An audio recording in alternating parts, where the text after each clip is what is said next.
যেমনটা দেখছিলাম, কাল কুমিল্লায় যাচ্ছেন প্রধানমন্ত্রী তারেক রহমান। আমরা এই বিষয়ে আরো জানবো। এই বিষয়ে আরো তথ্য জানাতে আমাদের সঙ্গে যুক্ত হবেন সহকর্মী কাজী এনামুল। এনামুল, প্রধানমন্ত্রীকে স্বাগত জানাতে কি ধরনের প্রস্তুতি দেখছেন? বিএনপি নেতাকর্মীরা কি বলছেন? নিরাপত্তা ব্যবস্থা কেমন দেখছেন, জানাবেন।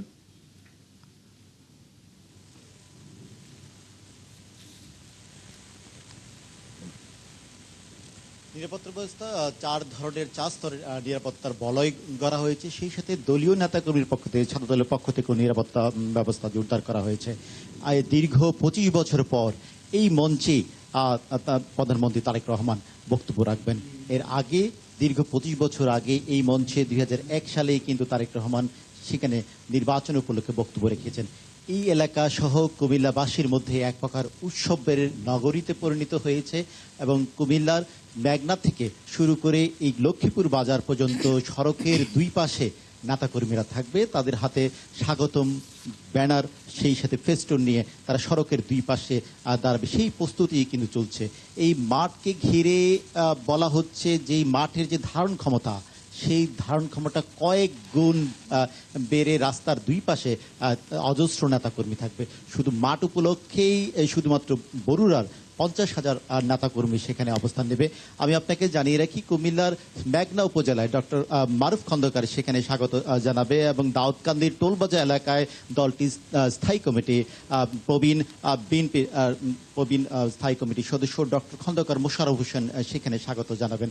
নিমসার এলাকায় হাজী জসিমউদ্দিন, পদুয়ার বাজার লালমাই এলাকায় সংসদস্য মনির হক চৌধুরী এবং লাকসাম মুজাফফর সেই বাজার এলাকায় স্থানীয় সংসদস্য লাকসামের আবুল কালাম এবং এই এলাকার বরুড়ার মাটি মানুষের যিনি নেতা, ইতিমধ্যে গণপূর্ত মন্ত্রী জাকারিয়া তাহের সুমন সেখানে অভ্যর্থনা দিয়ে তারেক রহমান সাহেব 11:30টার দিকে এই মঞ্চে সাধারণ মানুষের উদ্দেশ্যে বক্তব্য রাখার কথা রয়েছে। বরুড়াবাসী কিছুক্ষণ আগেই তারা 71 সাথে জানিয়েছে তারা গর্বিত, তারা আনন্দিত। দীর্ঘদিন পরে এই মাঠে আবারও প্রধানমন্ত্রী হিসেবে তারেক রহমানের বক্তব্য, দিক নির্দেশনামূলক বক্তব্য তারা শুনবেন।